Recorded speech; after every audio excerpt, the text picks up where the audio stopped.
नजर पेश कर लें।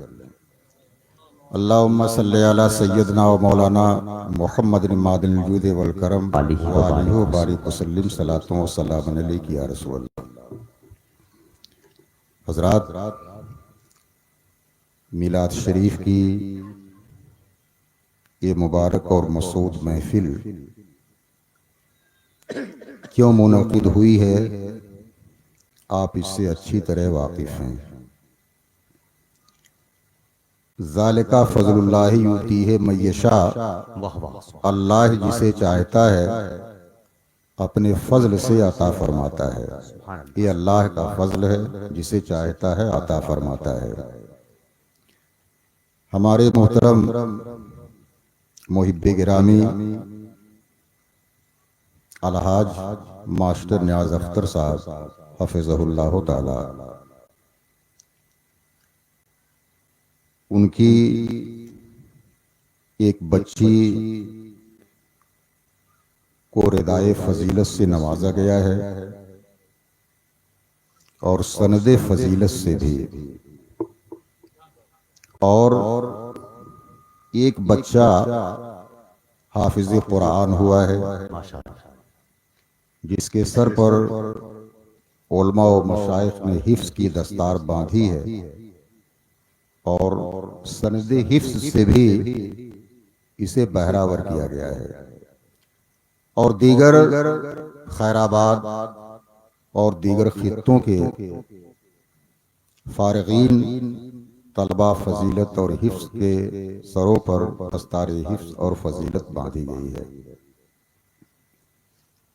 यकीनन ये बहुत ही मुसर्रत और खुशी की बात है। साहिबे इल्म औलाद माँ और बाप की नामवरी का बाइस होती हैं, दुनिया में भी और आखिरत में भी। तो यकीनन वो वालिदैन बहुत ही खुश नसीब हैं जिन्होंने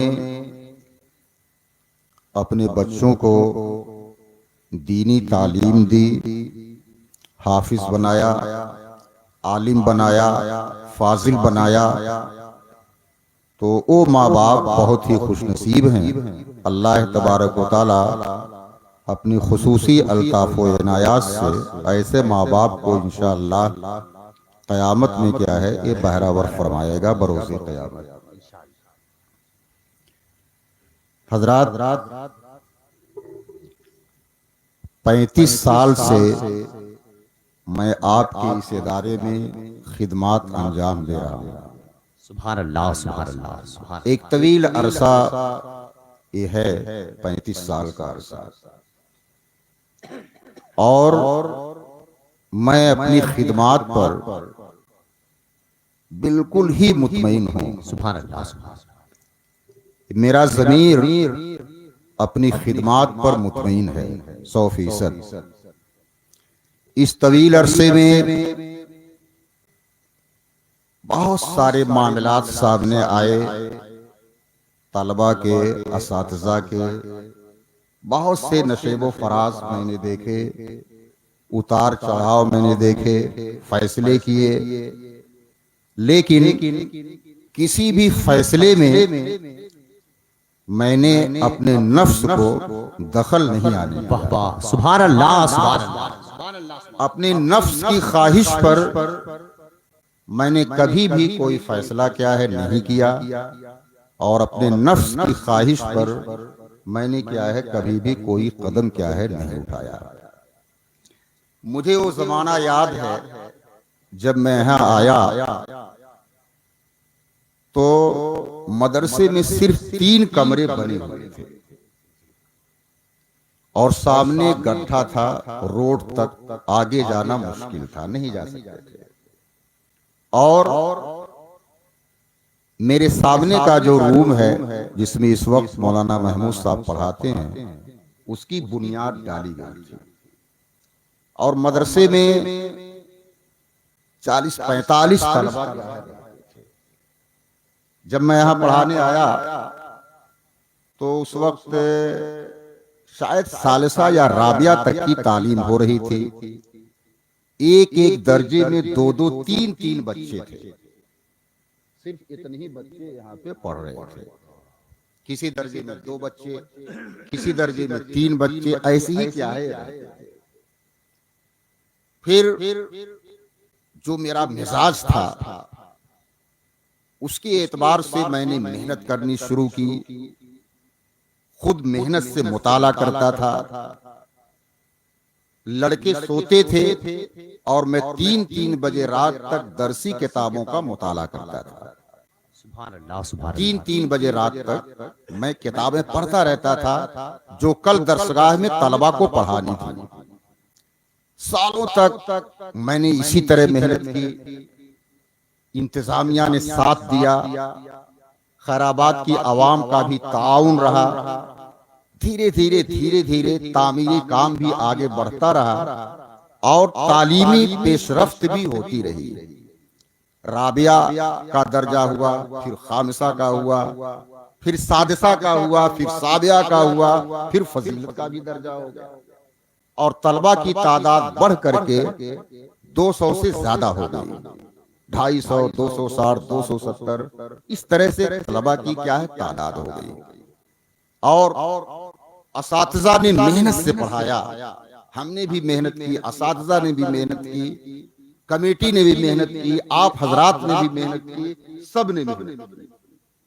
और अल्हम्दुलिल्लाह अब मैं यहां से जा रहा हूं और हजारों की तादाद में हमारे जो तलामजा हैं वो पूरे हिंदुस्तान में बिखरे हुए हैं। हजारों की तादाद में, जिनमें कुछ तो ऐसे नामवर तलामजा हैं जो नई पौध के उलमा में एक नुमाया और मुमताज मकाम रखते हैं, जो अच्छे अच्छे इदारों में, अच्छी अच्छी जगहों पर वो खिदमात अंजाम दे रहे हैं। वो खिताबत का मैदान हो, तदरीस का मैदान हो, निकाबत का मैदान हो। निकाबत के मैदान में आप हमारे जो है शागिर्द हैं मौलाना कैसर साहब, इनको आप देख रहे हैं। तो ये तो तदरीसी काम हुआ, लेकिन इधर मैं 10 सालों से तसनीफी काम में लगा। हम लोग जब अशरफिया में पढ़ते थे तो जो किताब दरसी होती थी, जब जाते थे कुतुबखाने पे खरीदने के लिए शरह, तो सब देवबंदी उलमा की लिखी हुई शरह मिलती थी। मैं सोचता था अजीब बात है, जितनी मुश्किल किताबें हैं कुतुबखानों में सारी शरहें उन्हीं की हैं। हमारे उलमा को की कोई शरह दस्तयाब नहीं है। किताबें कैसे हल की जाएं? तो हमारे उलमा की किताबें ही नहीं थी, हम लोग को किताबें खरीद लेते थे। और मैं देखता था कि असातिज़ा की दरसगाहों में भी उन्हीं की किताबें रखी हुई। तो इसका एहसास मुझे ज़माने तालिब इल्म में हुआ। फिर जब मैं यहां पढ़ाने आया और बेफजल ही ताला दरसे निजामी की किताबों पर मैं तहदीसे नेमत के तौर पे कह रहा हूं, अल्लाह के फजल से कह रहा हूं कि जब मुझे कमाल और दस्तरस हासिल हुई तो मैंने सोचा कि जो मुश्किल किताबें हैं, दकीक किताबें हैं, जिनका पढ़ाना मुश्किल है, जिनका समझना और समझाना मुश्किल है, क्यों ना उसकी शरह कर दी जाए। सुभान अल्लाह, सुभान अल्लाह। तो मैंने इस तरफ क्या है तवज्जो की और सबसे पहले मैंने दरसे निजामी की जमात खामिसा में चलने वाली मंतिक की, फन्ने मंतिक की सबसे मशहूर किताब, सबसे मुश्किल और दकीक किताब जो मुल्ला हसन के नाम से पूरी दुनिया में मुतारफ है, मैंने उसकी शरह करनी शुरू कर दी। सुभान अल्लाह, सुभान अल्लाह। और जब वो शरह छपी और वो तलबा के हाथों में आई, बिलखुसूस जामिया शफिया के बालिग नजर तलबा के हाथों तक मेरी शरह पहुंची मुल्ला हसन की, तो बड़ी पजीराई हुई, उसकी बड़ी मकबूलियत हुई और अब तक 4-5 मरतबा वो किताब छप चुकी है। फिर मैंने दूसरी किताब की शरह लिखी, तीसरी की शरह लिखी, चौथी किताब की शरह लिखी, पांचवी किताब की शरह लिखी, छठी किताब की शरह लिखी। ये उन किताबों की शरह लिखी जो दरसे निजामी में कठिन मुश्किल किताबें मानी जाती हैं, और सारी किताबें अल्लाह की फजल से चल रही हैं और मकबूल हैं। फिर हमारे यहाँ फजीलत का आगाज हुआ। मैंने अपने नाम के सामने मुस्लिम शरीफ लिखा। 1 साल पढ़ाया तो मैंने सोचा क्यों ना मुस्लिम शरीफ की शरह कर दी जाए। बहुत ही अहम काम था, बहुत मुश्किल काम था मुस्लिम शरीफ की शरह करना। 12,000 हदीसें 2 जिल्दों में, और रूए जमीन पर मशाइख का इस पर इत्तेफाक है कि कुरान शरीफ के बाद सबसे असह किताब बुखारी, उसके बाद मुस्लिम शरीफ है। लेकिन बहुत से उलमा और मशाइख का इस पर इत्तेफाक है कि बहुत से एतबारात से मुस्लिम शरीफ को बुखारी शरीफ पर फौकियत है। बेशक सुभान अल्लाह। बहुत से एतबारात से। तो मैंने सोचा कि मुस्लिम शरीफ की क्यों न शरह की जाए। और आपको ये भी बता दूं कि मुस्लिम शरीफ तमाम हदीस की किताबों में ऐसी किताब है जिसमें सिवाय हदीस के गैरे हदीस का एक लफ्ज नहीं। सुभान अल्लाह सुभान अल्लाह। समझ में आया? दीगर जो हदीस की किताबें हैं उसमें हदीसें भी हैं, कुरान की आयात भी हैं, तफसीरात भी हैं, अइम्मा के मज़ाहिब का बयान भी है उसमें। लेकिन मुस्लिम शरीफ वाहिद ऐसी किताब है जिसमें हदीस शरीफ के अलावा गैरे हदीस एक सतर भी नहीं है, एक लफ्ज भी नहीं। सुभान अल्लाह। ये मुस्लिम शरीफ की वाहिद खुसूसियत है। अब आप शायद न समझ पाए, मुहद्दिसीन जब हदीस लिखते हैं तो पहले बाब लिखते हैं। हाजा बाबु सलात, हाजा बाबु सौम, हाजा बाबुल हज। ये नमाज का बयान है, ये हज का बयान है, ये निकाह का बयान है, ये तिलाक का बयान है। फिर उसके तहत वो लोग हदीसें लिखते हैं। मुहद्दिसीन हज़रात, इमाम बुखारी हो या और हो अइम्मा, सबका यही तरीका है। लेकिन जाहिर सी बात है, अगर कोई मुहद्दिस अपनी किताब में लिखेगा हाजा किताबुल हज, ये हज का बयान है, तो ये तो हदीस है नहीं, ये तो मुहद्दिस ने अपनी तरफ से इबारत लिखी हाजा किताबुल हज, ये हज के अहकाम का बयान है, ये उसने अपनी तरफ से लिखा।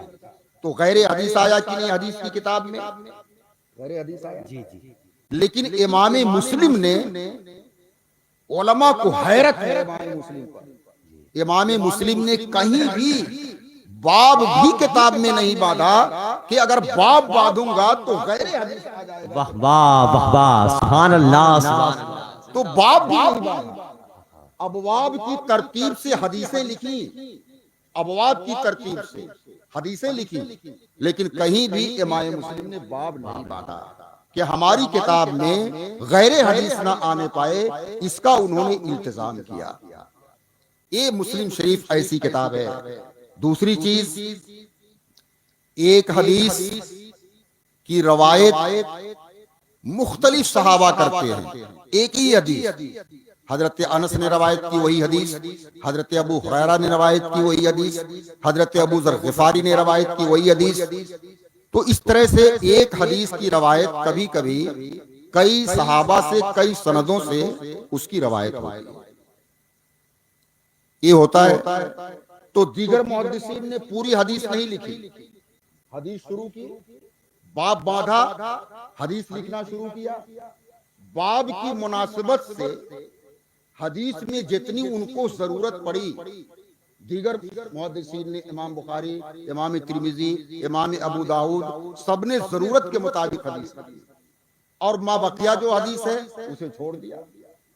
लेकिन मुस्लिम शरीफ हदीस की वाहिद ऐसी किताब है जिसमें इमाम मुस्लिम ने पूरी हदीस लिखी, पूरी हदीस लिखी। और एक हदीस जितने सहाबा ने रवायत की, जितनी सनदों से रवायत की, तो तमाम सनदों से उस हदीस को लिखा। सुभान अल्लाह, सुभान अल्लाह। और रवायत में अगर कुछ फर्क पड़ गया है, किसी की रवायत में एक लफ्ज ज्यादा है, किसी की रवायत में एक लफ्ज कम है, तो इस फर्क को भी लिखा कि फला की रवायत में इस हदीस में ये लफ्ज ज्यादा है और फला की रवायत में इस हदीस में एक ये लफ्ज कम है, फला ने ऐसे रवायत किया है, फला ने वैसे रवायत किया। सुभान अल्लाह, सुभान अल्लाह, सुभान अल्लाह। ये फर्क भी बयान किया है। तो मुस्लिम शरीफ हदीस शरीफ की ऐसी वाहिद किताब है जो बहुत से एतबारात से हदीस की तमाम किताबों पर फायद है, बरतरी हासिल है।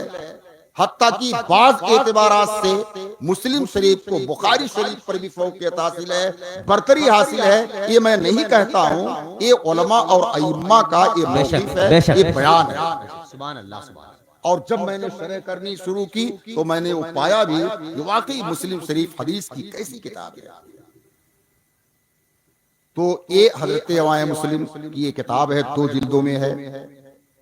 मैंने इसकी शरह करने के बारे में सोचा और मैंने सोचा कि सिर्फ फॉर्मेलिटी नहीं पूरी करूंगा, शरह करूंगा तो ढंग से शरह वाह करूंगा। वाह वाह, सुभान अल्लाह, सुभान सिर्फ फॉर्मेलिटी नहीं, सिर्फ तर्जुमा नहीं।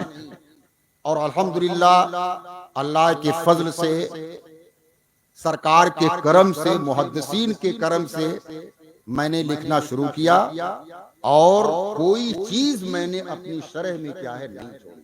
वाह वाह। हदीस नकल की, उस हदीस को किस रावी ने, किस सहाबी ने रवायत किया है, उसकी मुख्तसर हिस्ट्री लिखी। बेशक, बेशक। फिर इस हदीस से कौन कौन से मसले साबित हुए वाह वाह, उसको वाह। लिखा। सुभान अल्लाह, सुभान अल्लाह। फिर उस मसले में अइम्मा का इख्तलाफ क्या है, इमाम शाफी का क्या मजहब है, इमाम मालिक का क्या मजहब है, और इमाम अहमद बिन हम्बल का क्या मजहब है, इमाम आजम अबू हनीफा जो हमारा मजहब है तो वो क्या मजहब है। तो ये मजहब भी है। और इसी पर इख्तिसार नहीं किया, इमाम शाफी की दलील क्या है, इमाम मालिक की दलील क्या है, इमाम अहमद बिन हम्बल की दलील क्या है, और अहनाफ की क्या दलील है, किस हदीसों से इन्होंने दलीलें दी हैं, वो दलीलें दी।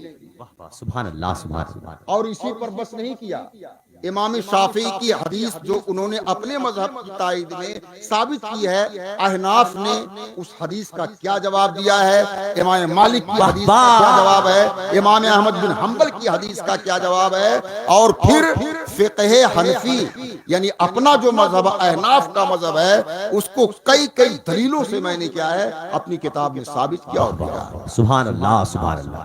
जिंदाबाद, जिंदाबाद। और अल्हम्दुलिल्लाह ये काम मैंने खैराबाद में किया। सुभान अल्लाह। जरा सुभान अल्लाह जोर से कह दीजिए आप। सुभान अल्लाह, सुभान अल्लाह। और अल्लाहु अकबर, या रसूल अल्लाह। जिंदाबाद, जिंदाबाद, जिंदाबाद, जिंदाबाद। अल्लाहु अकबर, अल्लाहु अकबर, या रसूल अल्लाह, या रसूल। फिर लिखा मैंने, और मुस्लिम शरीफ जिल्द अव्वल की शरह मैंने अभी 2 महीना पहले मुकम्मल की है। 5 जिल्दों में 3 जिल्दें छप गई हैं, 4थी जिल्द छपने वाली है, 5वीं जिल्द भी कंपोज हो चुकी है। कल घर लेके जाऊंगा, घर पे वो काम करूंगा। 5 जिल्दें, 2 महीना का टाइम बाकी था मेरी रिटायरी में कि अब जाना है मुझे यहाँ से। मैंने सोचा 2 महीने का वक्त बहुत कम है, अब मुस्लिम जिल्द सानी की शरह पे भी हाथ लगा दिया और अल्हम्दुलिल्लाह 60 सफ़े की शरह मुस्लिम जिल्द सानी की मैंने 2 महीने। जिंदाबाद, जिंदाबाद, सुभान अल्लाह, सुभान अल्लाह। और अल्हम्दुलिल्लाह मैंने अपनी जिंदगी का 1 मिनट वक्त मैंने जाया नहीं किया, 1 मिनट का वक्त। दरसगाह में पढ़ाई के टाइम में सारी घंटियां पढ़ाता रहा, छुट्टी होती है उसके बाद मैं सिर्फ आधा पौन घंटा लेटता हूं, फिर उठ जाता हूं, फिर किताब लेके बैठ जाता हूं, फिर मैं कब सोता हूं इसका कोई सही टाइम टेबल। बेशक, बेशक। कभी कभी मैं सारी रात जगता रहता हूं, तलबा सोए रहते हैं, लोग जानते हैं कि मैं सो रहा हूं, लेकिन अल्लाह के फजल से मैं हदीस रसूल लिखता रहता है। और फिर फजर की नमाज के बाद मैं बैठता हूं, तो मैं सिर्फ नमाज और खाने के लिए उठता हूं। मैं कभी 2 घंटा सोया, कभी 2.5 घंटा सोया, कभी रात दिन में सोया ही। तो इस तरीके से मैं कितनी जाफिशानी से मुस्लिम शरीफ की शरह कर रहा हूं। कोई भी हदीस आई, अब उसको लिखने के लिए जो मसले साबित होते हैं उसको देखने के लिए फतावा आलमगीरी देखता हूँ, फतावा शामी देखता हूँ, फतहुल कदीर देखता हूँ, फतावा रज़विया सबसे आखिर में देखता हूँ। जब मैं पूरी तरह से शरह सदर हो जाता है, मुतमईन हो जाता है, तो मैं कलम चलाना शुरू करता हूँ। वाह वाह, सुभान अल्लाह सुभान अल्लाह। और अल्हम्दुलिल्लाह मेरी ये जिल्दे मुस्लिम शरीफ की आप हजरात की दुआओं से Hindustan, Pakistan, London, America, Holland, हर जगह मेरी किताबें पहुंच गई। वाह वाह वाह। और पाकिस्तान से, लंदन से, हिंदुस्तान में जगह जगह से मेरे साथ पास जो व्हाट्सएप आते हैं, तो उसे पढ़ करके जो उलमा, अकाबिर उलमा, बड़े बड़े उलमा हैं, जो मुझे व्हाट्सएप करते हैं, उनकी तहरीरें पढ़ करके मेरा सीना फूल जाता है और मैं अल्लाह तबारक व तआला की बारगाह में शुक्रगुजार हो जाता हूँ। सुभान शुक्रिया अल्लाह अदा सुभान करता हूँ कि अल्लाह मेरी मेहनत को क्या है जाया नहीं कर रहा है। अब मैं यहाँ से जा रहा हूँ, मुझे कोई बात नहीं है, कोई फिक्र नहीं है, क्योंकि मैं मिलाद शरीफ की महफिल में कह रहा हूँ। मेरा मकसद हयात मुस्लिम शरीफ की शरह को मुकम्मल करना। सुभान अल्लाह सुभान अल्लाह। यही मेरी जिंदगी का मकसद है। और मैंने अल्लाह से दुआ मांगी है। शरह शुरू करने से पहले मैंने नमाज पढ़ी है। अल्लाह से 2 चीज की मैंने दुआ मांगी कि अल्लाह मुझे बसीरत अता फरमाए, मेरा ज़हन खोल दे किताबों को समझने के लिए, और मुझे सेहत और आफियत अता फरमाए। सुभान अल्लाह सुभान अल्लाह। और मुझे लग रहा है कि अल्लाह ने मेरी दुआ जो है, बेशक बेशक, सुभान अल्लाह सुभान अल्लाह सुभान अल्लाह। खिदमते हदीस का ये फैज है अल्हम्दुलिल्लाह।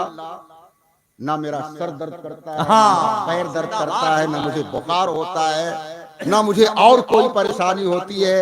बिल्कुल सही सलामत अल्लाह ने मुझे रखा है। और मुझसे एक खिदमते दीन, इल्मे हदीस जो है, उसकी जो खिदमत है, अल्लाह तबारक व तआला मुझसे ले रहा है। और ना मेरी क्या हैसियत है, मेरी क्या पोजीशन है कि मैं ये काम कर पाता। सुभान अल्लाह सुभान अल्लाह। और अल्हम्दुलिल्लाह मैंने टारगेट बनाया है कि इंशाअल्लाह 2 साल के अंदर अंदर मैं घर बैठ करके मुस्लिम जिल्द सानी की शरह इंशाअल्लाह क्या है मुकम्मल कर लूंगा। सुभान अल्लाह सुभान अल्लाह। ये एक बड़ा काम होगा, इसकी बहुत जरूरत थी। और अल्हम्दुलिल्लाह अल्लाह का शुक्र है, हिंदुस्तान में मैं ये काम करने वाला पहला फर्द हूँ। जिंदाबाद जिंदाबाद, सुभान अल्लाह सुभान अल्लाह। ये मैं पहला फर्द हूँ जो मैं ये काम कर रहा हूँ। अब आप हजरात दुआ फरमाएं कि अल्लाह ताला मुझे सेहत व आफियत से रखे, ताकि ये काम क्या है मुकम्मल आमीन हो अल्लाहुम्मा जाए। आमीन। दुआएं तो बहुत ज्यादा मेरे साथ हैं, इतनी दुआएं मेरे साथ हैं। हमारे तलामजा जो है वो भी दुआ करते हैं, अहबाब दुआ करते हैं, उलमा दुआ करते जी, हैं, आवाम दुआ करती है, सारे के सारे लोग, बहुत सारे लोग मुझे दुआएं देते हैं। इतनी दुआएं कि मैं फेसबुक पर पढ़ पढ़ करके कभी कभी मेरी आंखों से मुसर्रत के आंसू चले जाते हैं। बेशक बेशक। तो ये सब अल्लाह तबारक व तआला के फजल से ये सब काम हो रहा है। और अल्हम्दुलिल्लाह मैंने जिल्द अव्वल का मुकम्मल काम इस खैराबाद की आबादी में मदरसे के एक छोटे से कमरे में बैठ करके मैंने ये काम किया। जी जी। और पूरे हिंदुस्तान, पाकिस्तान, लंदन और बहुत सारी जगहों के लोग मेरी किताबों से खैराबाद को जानते हैं। बेशक बेशक, सुभान अल्लाह सुभान अल्लाह। अब दुरूद शरीफ पढ़ लीजिए, कुछ सल्लल्लाहु बातें जहन में आ रही हैं तो उसे मैं बयान कर दूं। या रसूल अल्लाहुम्मा सल्ली अला सय्यदना व मौलाना मुहम्मदिन मादिल जुद वल करम व आलिहि व बारिक वसल्लम सलातो व सलाम अलैका या रसूल अल्लाह। इल्म इंसान को बहुत ऊंचे मकाम पर फाइज कर देता है। खैजरान एक कनीज का नाम है, खैजरान। मेहदी जो खुलफाए अब्बासिया का खलीफा है, तो उसकी कनीजों में से एक कनीज का नाम क्या है, खैजरान था। ये यमन की रहने वाली कनीज थी और खलीफा मेहदी ने यमन से गुलामों को बेचने वाला जो काफिला आया था, उस काफिले में खैजरान भी थी। तो मेहदी ने इसे खरीदा, खैजरान। और खैजरान बहुत बड़ी आलिमा थी। फिक़ह में खैजरान को कमाल हासिल था, मसले और मसाइल में। खलीफा मेहदी ने देखा कि मेरी जो कनीज है खैजरान, ये बहुत बड़ी आलिमा है, फकीहा है, क्यों न इसे आजाद करके क्यों न इससे शादी कर दी जाए खैजरान से। तो खलीफा ने खैजरान को तलब किया और कहा कि मेरा इरादा है कि मैं तुम्हें आजाद कर दूं और तुमसे शादी कर लूं। तुम्हारी इल्म से, फिक़ह से मैं बहुत मुतासिर हूं। अब बताइए, एक बादशाह है, अपनी लौंडी से इस ख्वाहिश का इजहार कर रहा है कि मैं चाहता हूं कि मैं तुम्हें आजाद करके तुमसे शादी कर लूं और तुम्हें अपनी बीवी बना लूं। खैजरान ने कहा, ला यजूज़ु लका, हुजूर ये जायज नहीं है, आपके लिए मुझसे शादी करना जायज नहीं है। खलीफा ने कहा, क्यों नहीं जायज है तुमसे शादी करना? तुम आखिर मेरी लौंडी हो, पहले ही से लौंडी हो, बादी हो, खादिमा हो। अब अगर मैं तुम्हें आजाद करके तुमसे शादी कर लूं तो क्यों नहीं कर सकता हूं? तो खैजरान ने कहा, नहीं, आपके लिए मुझसे शादी जायज नहीं। अजीबो गरीब बात कह रही थी। तो जब खलीफा ने ज्यादा इसरार किया तो खैजरान ने कहा कि फिर किसी फकीह से पूछ लीजिए मसला। अगर वो कह देता है जायज है तो ठीक है, मैं आपसे शादी कर लूंगी। उस जमाने में एक मुहद्दिस थे, अहले इल्म जानते हैं, हजरत सुफियान सौरी रहमतुल्लाह अलैह। तो मेहदी ने कहा कि तुम सुफियान सौरी के फतवे पर मुत्तफिक हो? कहा, हाँ बिल्कुल, अगर वो फतवा दे देते हैं जवाज का तो मैं बिल्कुल उससे मुत्तफिक हूं। तो खलीफा मेहदी ने हजरत सुफियान सौरी से पूछा कि यह मामला है और मैं उसे आजाद करके शादी करना चाहता हूं, क्योंकि वो इसकी मुस्तहिक है कि उसे इज्जत दी जाए, साहिब इल्म है, फकीहा है, बहुत ही बासलाहियत है, मगर वो कहती है कि शादी जायज नहीं। आप क्या फरमाते हैं? तो हजरत सुफियान सौरी ने फरमाया, वो ठीक ही कहती है। अगर वो कहती है शादी जायज नहीं है तो ठीक कहती है। मेहदी भी पढ़ा लिखा था, उसने कहा कैसे ठीक कहती है? अल्लाह फरमाता है, फनकिहू मा ताबा लकुम मसना व सुलासा व रुबा, कि तुम अपनी पसंद की औरतों से शादी करो, दो दो करके, तीन तीन करके, चार चार करके। ये अल्लाह का हुक्म है, वो मुझे पसंद है, मैं उससे शादी करना चाहता हूँ। मेरा उससे कोई ऐसा रिश्ता भी नहीं है कि उससे मेरी शादी हराम और नाजायज हो, तो फिर क्यों मैं उससे शादी नहीं कर सकता? तो मेहदी ने कहा, हजरत सुफियान सौरी ने, कि आपने उसके बाद की आयत नहीं पढ़ी, फल्ला तादिलु फइन खिफ्तुम अल्लाह तादिलु फवाहिदा, कि अगर तुम्हें खौफ हो कि उनके दरमियान अदल नहीं कर पाओगे, इंसाफ नहीं कर पाओगे, तो फिर एक ही औरत काफी है। औ मा मलकत ऐमानुकुम, या फिर वो बादी काफी है जिसके तुम मालिक हो। और जाहिर सी बात है, आप अगर खैजरान से शादी करेंगे तो आपके तसव्वुर में ये बात रहेगी, ये तो मेरी लौंडी थी, ये मेरी खादिमा थी, हमेशा तसव्वुर में बात रहेगी। तो आपकी जो दीगर बीवियां हैं और जो खैजरान होगी आपकी बीवी, इसके दरमियान आप मुसावात, अदल और इंसाफ का तकाजा पूरा नहीं कर पाएंगे। तो खैजरान ठीक कर रही है और वो बेहतर है कि आप उससे शादी करें। ये उसने बताया। हजरत सुफियान सौरी रहमतुल्लाह ताला अलैह, खलीफा महदी बहुत मुतासिर हुआ हजरत सुफियान सौरी के जवाब से, और 10,000 दिरहम का नजराना इस मसले के बताने पर पेश किया। सुभान अल्लाह, सुभान अल्लाह, सुभान अल्लाह। 10,000 दिरहम दिया उसने, खलीफा महदी ने हजरत सुफियान सौरी को। लेकिन 159 हिजरी में खलीफा महदी ने खैजरान से शादी कर लिया, और फिर 2 बच्चे पैदा हुए खैजरान के। एक का नाम हादी और एक का नाम हारून रशीद। सुभान अल्लाह, सुभान अल्लाह।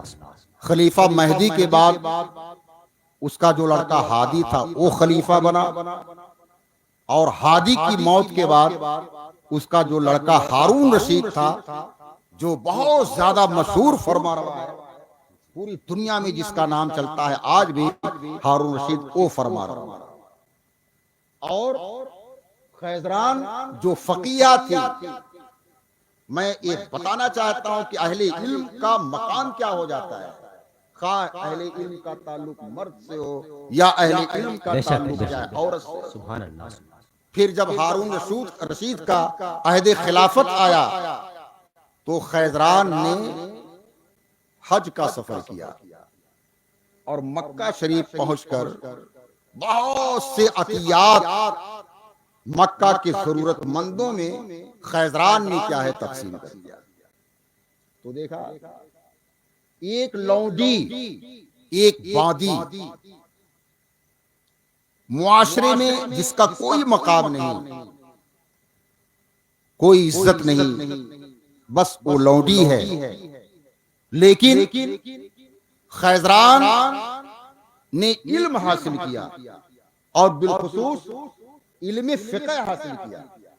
इल्म फिक़ह में खैजरान के उस्ताद हजरत इमाम औज़ाई रहमतुल्लाह ताला अलैह हैं, जो बहुत जबरदस्त मुहद्दिस हैं, बहुत मशहूर नाम है हजरत इमाम औज़ाई का। हजरत इमाम औज़ाई ने से खास तरीके से खैजरान ने क्या है, ये इल्म फिक़ह हासिल किया।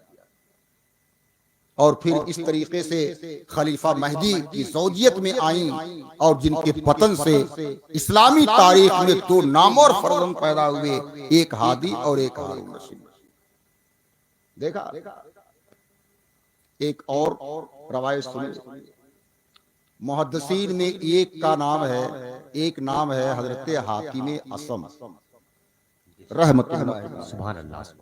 ये भी बड़ा मशहूर नाम है, बहुत जबरदस्त मुहद्दिस थे, और ज़ुहदो वरा के पैकर थे, बहुत ज्यादा परहेजगार थे, और हिकमतो दानाई की बातें तो ऐसी बताते थे कि उस जमाने में लोग हजरत हातिम असम को लुकमानो हाजिल उम्मा कहते थे, कि ये उम्मत के लुकमान। लुकमान हकीम का नाम सुने हैं ना, तो उनको लोग कहते थे कि इस उम्मत के लुकमान है।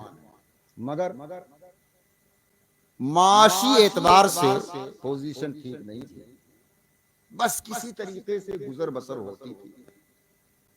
हाँ, बहुत से मुहद्दिसीन ऐसे गुजरे हैं जो माशी एतबार से तंगी के शिकार रहते, मगर कभी वो हरफे शिकायत जबान पर नहीं लाते थे। वो इस कदर खिदमत हदीस में मशगूल रहते थे कि उन्हें फुर्सत नहीं मिलती थी कि अपनी माश की तरफ क्या है वो तवज्जो दे सके। उनमें एक नाम हजरत हातिम असम का भी है। इन्होंने प्रोग्राम बनाया कि हज करने चले जाएं। लड़कों से इरादा जाहिर किया कि बच्चों अभी हज नहीं किए हैं, हज करना चाहते हैं। तो बच्चों ने कहा कि अब्बू जान, हमारी मईशत यूं ही खराब है, किसी तरह गुजर बसर हो रही है, आप हज करने के लिए चले जाएंगे, आप ही अकेले कमाने वाले हैं, हम अभी छोटे छोटे हैं, तो हमारी गुजर बसर कैसे होगी। तो उन्होंने कहा कि मैं तुम लोगों को अल्लाह के सुपुर्द करके जाऊंगा। ये फरमाया कि मैं तुम्हें अल्लाह के सुपुर्द करके जाऊंगा, अल्लाह जो है तुम्हें जो है ये रोजी रोटी तुम्हारी मुहैया फरमाएगा। इसके लिए तुम फिक्रमंद मत होना। अगर कोई हज पर जाता है तो वापसी तक अगर वाहिद कमाने वाला है तो जरूरी है कि वापसी तक अपने बाल बच्चों के अखराजात को घर छोड़ कर जाए, ताकि ऐसा ना हो कि बाल बच्चे फाका करने लगे। ये वाजिब और जरूरी है। लेकिन हजरत हातिम असम रज़ियल्लाहु ताला अन्हु ने अपने बच्चों से फरमाया कि मैं तुम्हें अल्लाह की सुपुर्द करके जाऊंगा, तुम फिक्रमंद मत होना। मगर बच्चों ने कहा कि अब्बू जान क्यों नहीं फिक्रमंद होंगे, आखिर हम कैसे खाए पिएंगे। तो जब लड़कों ने ज्यादा चूं चिरा करना शुरू किया तो हजरत हातिम असम की एक बेटी थी, वो सामने आ गई। उसने कहा भाइयों, अब्बू जान को तुम लोग परेशान कर रहे हो। अब्बू जान रज़्ज़ाक तो है नहीं, रज़्ज़ाक अल्लाह ताला है। अब्बू जान तो हमारी रोजी रोटी का महज एक जरिया है, एक वसीला है। असल रोजी देने वाला, असल रज़्ज़ाक तो अल्लाह ताला है। सुभान अल्लाह। तो फिर अब्बू जान चले जाएंगे तो जरिया तो चला जाएगा, रज़्ज़ाक तो अल्लाह ताला है। अल्लाह ताला दूसरा जरिया पैदा फरमा देगा। बेशक, सुभान अल्लाह, सुभान अल्लाह। अब देखिए, उस लड़की ने आलिमा थी, फकीहा बेटी थी, कितनी पते की बात कही। हजरत हातिम असम रज़ियल्लाहु ताला अन्हु हज के लिए चले गए। घर में जो कुछ दाना पानी छोड़ के गए थे, कुछ ही दिनों में खत्म हो गया। आज इन छोटे छोटे बच्चों ने पहली रात फाके में और सुबह सोकर उठे तो घर में खाने पीने के लिए कोई चीज नहीं थी, एक दाना भी नहीं था, भूखे रह गए। और उम्मीद थी कि आज की रात और आज का दिन भी फाके में गुजर जाएगा। बच्चे परेशान हो गए, क्या किया जाए। मगर एक आलिम के बेटे थे, आलिम की औलाद थे लोग, गैरतमंद भी थे, खुददार भी थे। किसी के सामने दस्ते सवाल दराज करते हुए गैरत आती थी कि किसी से कुछ मांगे, सवाल करें कि हमारी जरूरत पूरी कर दो, हमारे खुर्दोनोश का इंतजाम कर दो। ये भी नहीं हो पा रहा। दूसरा दिन भी फाके में गुजर गया, दूसरी रात भी फाके में गुजर गई, मगर बच्चों ने जबान नहीं खोला। जब तीसरा दिन आया तो हाकिम वक्त जंग से वापस आ रहा था फौज की टुकड़ी के साथ, और दोपहर के वक्त में हजरत हातिम असम रज़ियल्लाहु ताला अन्हु के घर के करीब से उसकी सवारी गुजरने लगी। अब देखिए अल्लाह किस तरह इंतजाम फरमाता है। कुरान शरीफ में है, उमन यत्तकिल्लाह, जो अल्लाह से डरता है, तकवा इख्तियार करता है, अल्लाह उसे ऐसी जगह से रोजी देता है जिसका उसे वहमो गुमान भी नहीं होता है। तो हाकिम हजरत हातिम असम के घर के करीब से गुजरने लगा, सवारी से उतर गया। जब हाकिम उतर गया तो सब लोग उतर गए। हाकिम ने कहा बहुत शदीद प्यास लगी है, कारिंदों से हुक्म दिया कि पानी मुहैया करो। करीब में सबसे हजरत हातिम असम का घर पड़ता था, सबसे करीब में। कारिंदे गए, दस्तक दिए दरवाजे पर, अंदर से बच्चों ने दरवाजा खोला। भूख से निढाल थे बच्चे, हाथ चल नहीं पा रहा था। तो कहा कि तुम्हारे घर के करीब में फरमारवाए वक्त की सवारी रुकी हुई है, उन्हें प्यास लगी है, जल्दी से पानी का इंतजाम करो। घर में कुछ था नहीं, मगर पानी तो था ही। कुछ और होता तो पानी के साथ कुछ और ये बच्चे पेश करते, मगर पानी था। घड़े में पानी भरा, ठंडा पानी, और कारिंदों के हवाले कर दिया। कारिंदे वो घड़ा लेकर पानी का हाकिम वक्त के पास पहुंचे। उसने पानी पिया, उसकी प्यास बुझी। और जिन लोगों को प्यास लगी थी उन्होंने भी पानी पिया। हाकिमे वक्त हल जज़ाउल एहसानी इल्लल एहसान, सुभान एहसान अल्लाह। का बदला एहसान होता है। हाकिमे वक्त ने अपने खाजिन को हुक्म दिया कि दीनार की और एक थैली निकालो। उसने दीनार की एक भरी हुई थैली निकाली, खाजिन ने उसके, और हाकिम ने हुक्म दिया कि जिन बच्चों ने पानी पिलाया है उनके आंगन में एक थैली फेंक दो। वो थैली दीनार से भरी हुई थैली उन बच्चों के आंगन में ऊपर से नीचे गिरी। बच्चे समझ ही नहीं पाए ये थैली कहां से गिरी। सोने की थैली भरी हुई दीनार से। और हाकिम ने इसी पर बस नहीं किया, अपने साथियों से कहा, तुम में से जिसे मुझसे मोहब्बत है, जो मुझसे मोहब्बत करता है, वो मेरी इत्तिबा करे, मेरी पैरवी करे। वाह वाह वाह। वो भी ऐसा करे। फिर हाकिम का हुक्म हो गया तो जितने फौजी थे, जितने अफराद थे, सब लोगों ने अपने जेबो दामा में हाथ डालना शुरू किया और दिरहम और दीनार निकालने लगे। और हर जानिब से उन बच्चों के आंगन में दिरहम और दीनार की बारिश होने लगी। पूरा आंगन दिरहम और दीनार से भर गया, जरो जवाहरात से भर गया। बच्चे खुश हो गए और बच्चों ने कहा कि अब्बू हुजूर हज के लिए जा रहे थे, और जब हमने एतराज किया तो उन्होंने कहा कि मैं तुम्हें अल्लाह के सुपुर्द करके जा रहा हूं, अल्लाह तुम्हें जाया नहीं फरमाएगा। बहन ने भी हमसे यही समझाया, वाकई इतनी जल्दी अल्लाह का फजल हमारे ऊपर हो जाएगा, हमको तो इसका यकीन नहीं था, उम्मीद नहीं थी, लेकिन अल्लाह ने हमारे अब्बू जान की दुआएं तो बहुत जल्दी सुन लिया। और अभी हम 2 ही 3 दिन का फाका किए हुए थे कि अल्लाह तबारक व तआला ने गैब से हमारा इंतजाम फरमा दिया। हमारा आंगन सोने और जवाहरात दिरहम और दीनार से भर गया है। वो आलमा बच्ची भाइयों के पास आई, सारों कितार रोने लगी। भाइयों ने कहा कि बहन तुम रो रही हो, खुशी का मौका है। तो बहन ने कहा कि हाँ, मेरी आंखों से जो आंसू निकल रहे हैं ये खुशी के आंसू हैं, ये शुक्र के आंसू हैं। मैं सोच रही हूं कि अल्लाह की मखलूक में से एक फर्द ने हमारे ऊपर नजरे करम डाली तो हमारा आंगन सोने जवाहरात दिरहम और दीनार से भर गया है, खनखना रहे हैं दिरहम और दीनार। मैं सोच रही हूं कि जब एक बंदे के करम का ये आलम है तो अगर कहीं खालिक जो हमारा परवरदिगार है, अल्लाह है, अगर उसकी एक नजर सुभान अल्लाह हो जाएगी, चश्मे करम हो जाएगी, तो फिर हमारी तवंगरी का आलम क्या हो। जिंदाबाद जिंदाबाद, नारे तकबीर, नारे रिसालत। देखा, ये जो है ये इल्म होता है। जब इल्म होता है तो इल्म सही राह दिखाता है।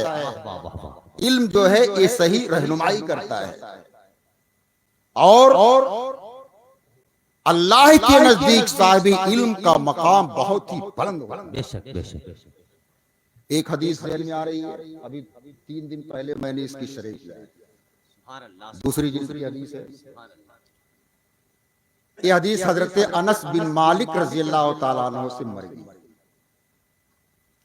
और वो बयान करते हैं कि सरकार के जमाने में एक औरत ने एक औरत से झगड़ा कर लिया और उसके दांत तोड़ दिए।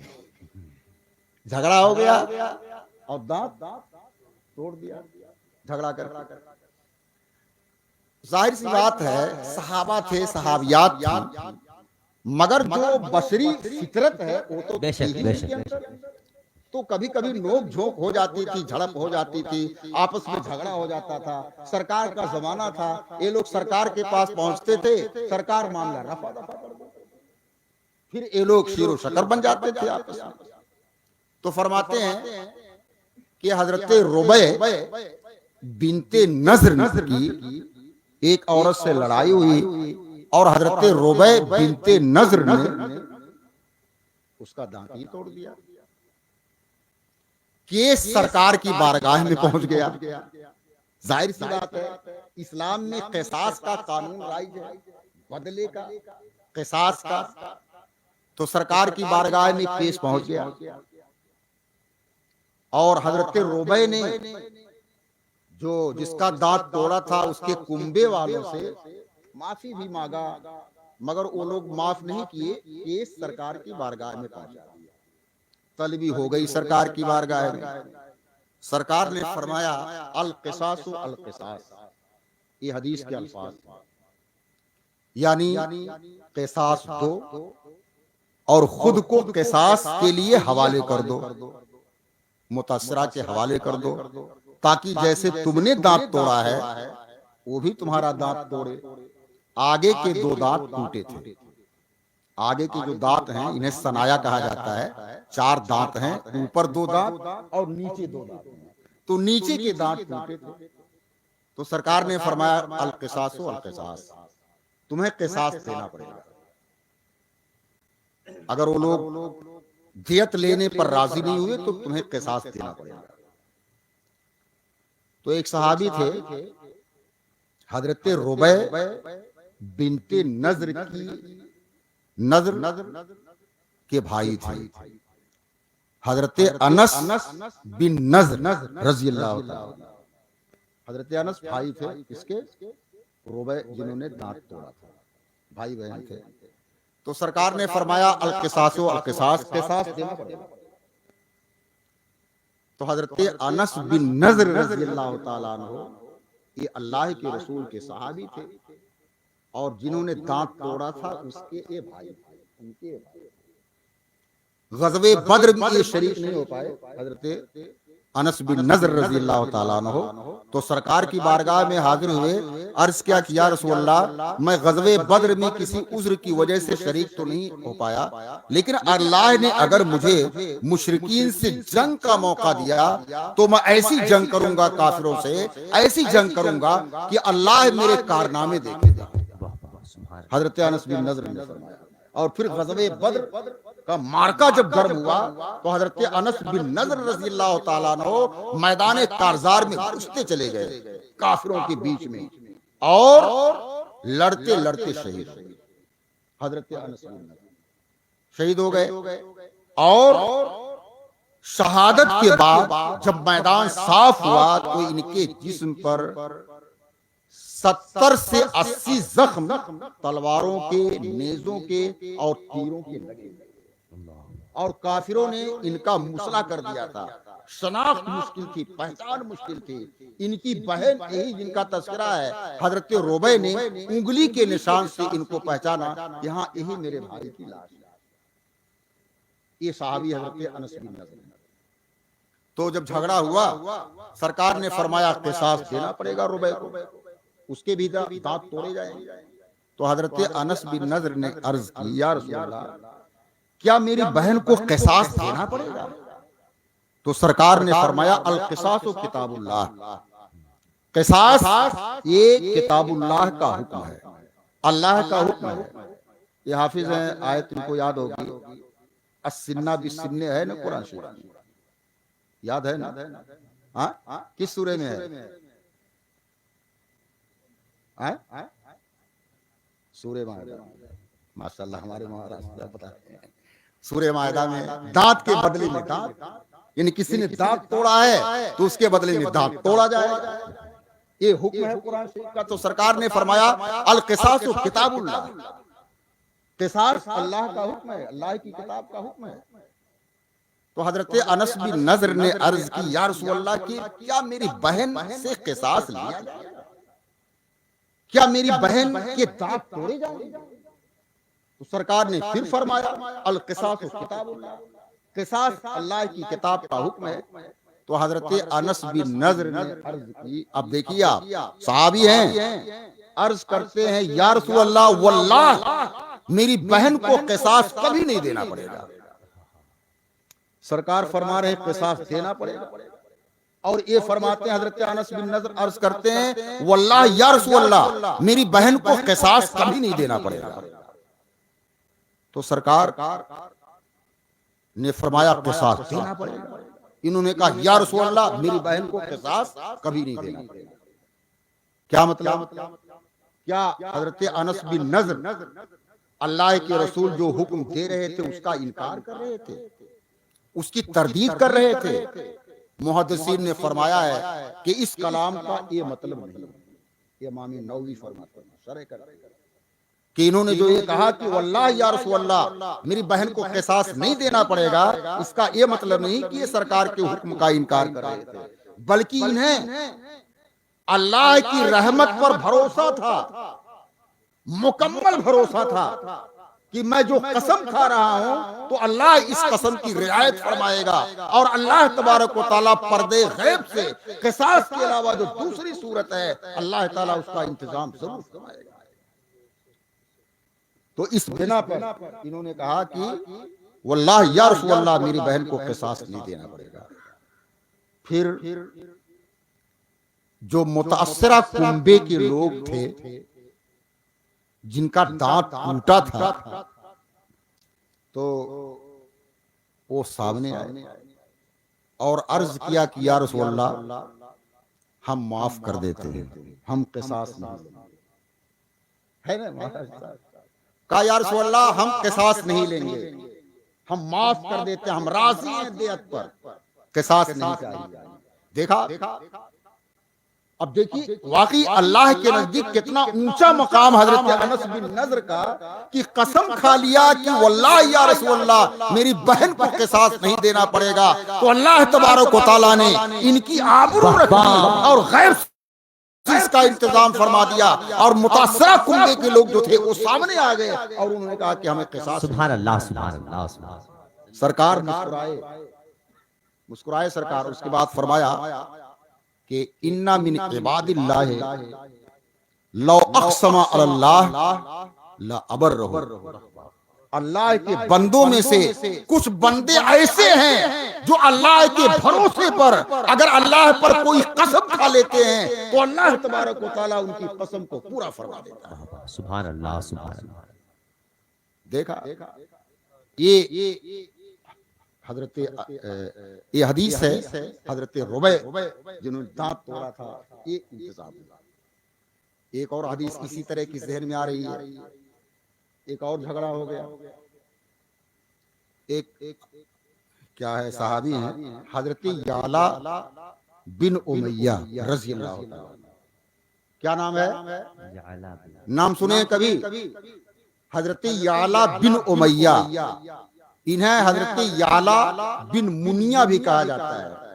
मुनिया इनकी माँ का नाम है और वालिद का नाम उमैया। हजरत याला बिन अबी उमैया। तो दोनों इमाम नववी फरमाते हैं कि हदीस में जो आया है याला बिन मुनिया कहीं आया है, कहीं याला बिन अबी उमैया आया है, तो कोई फर्क नहीं है। मुनिया इनकी वालदा का नाम है और अबी उमैया इनके वालिद का नाम है। तो चाहे इनको याला बिन मुनिया कहो याला बिन अबी उमैया कहो, कोई बात नहीं। तो इनका एक मजदूर था, मुलाजिम। हजरत याला बिन उमैया फरमाते हैं कि मैं ग़ज़वे तबूक में गया तो मेरे मुलाजिम से एक आदमी से तू मैं हो गई, और उसने मेरे मुलाजिम का हाथ दांत से चबाना शुरू कर दिया, काटना शुरू कर दिया दांत से। हजरत याला फरमाते तो मेरा जो मुलाजिम था वो ऐसी दांत काट रहा था मेरे मुलाजिम का, तो मेरे मुलाजिम ने उसके मुंह से जो है हाथ खींचा, और जब हाथ खींचा तो हाथ के साथ साथ उसके दोनों दांत भी बाहर निकल आए। हाथ खींचा जब इनके मजदूर ने, तो जो आदमी दांत काट रहा था उसके दो दांत भी सामने के नीचे गिर गए। बड़ा नाराज हुआ कि दांत गिर गए नीचे, अब क्या होगा। सामने किए तो हदीस शरीफ में है कि वो सरकार की बारगाह में गया क़िसास के लिए। कि दांत मेरे गिर गए हैं तो क़िसास मुझे चाहिए। तो सरकार ने फरमाया दांत काटने वाले को, जिसके दांत गिरे थे, सरकार ने फरमाया तुम तो ऐसे दांत काटते हो, ऐसे चबाते हो हाथ तुम जैसे ऊंट चबाता है। सरकार ने फरमाया कि ऐसे चबाते हो तुम हाथ या काटते हो दांत से जैसे कि ऊंट चबाता है। जाओ जाओ जाओ जाओ, कोई क़िसास नहीं है, वाह वाह वाह। कोई क़िसास नहीं है। सरकार ने फरमाया लगो है, बेकार है, क्योंकि वही दांत काट रहे थे। तो जाहिर बात है कि अगर आप को कोई दांते काटेगा, दांत से काटेगा, तो आप अपना हाथ उसके मुंह में रखे रहेंगे, खींचेंगे कि नहीं खींचेंगे? तो खींचा उसने, इनके मुलाजिम ने खींचा, और जब खींचा तो बहुत तेजी से वो दांत काटते रहे होंगे, तो 2 दांत भी साथ में बाहर निकल आए। तो सरकार ने कल आदम कर दिया, कहा इस पर क्या है, एक कोई क़िसास है ना। तो इससे पता ये चला, ये मसला मुस्तंबत हुआ कि अगर आपका हाथ कोई दांत काट रहा है, उंगली आपकी दांत से, और आप खींचेंगे अगर हाथ और उसके दांत अगर टूट गए या बाहर निकल गए, तो अइम्मा फरमाते हैं कि इस पर इत्तेफाक है कि इस पर कोई क़िसास, सुभान अल्लाह सुभान अल्लाह, न कोई दियत है, जिंदाबाद जिंदाबाद, न कोई क़िसास है, न कोई बदला है इस पर। आया समझ।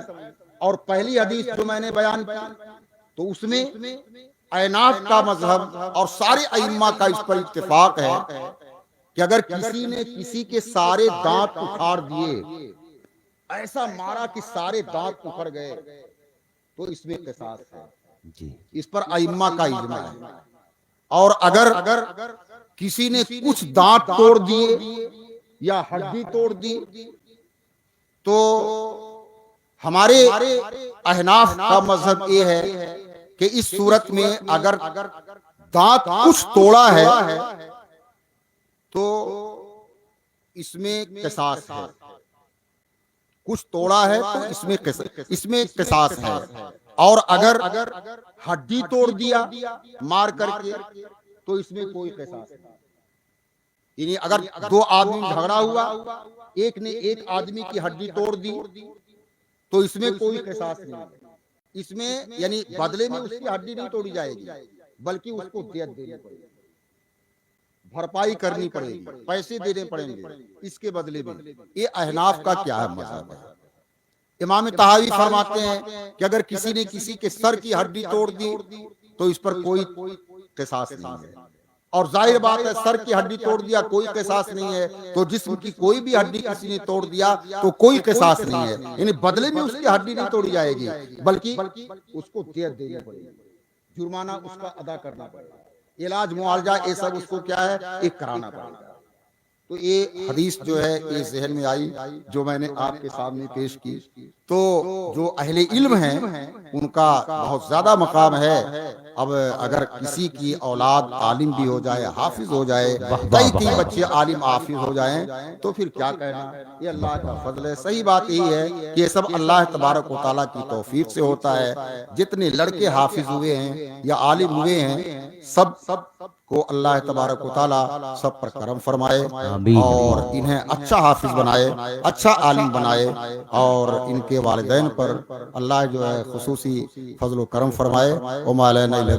अस्सलामु अलैकुम रहमतुल्लाहि तआला व बरकातहू।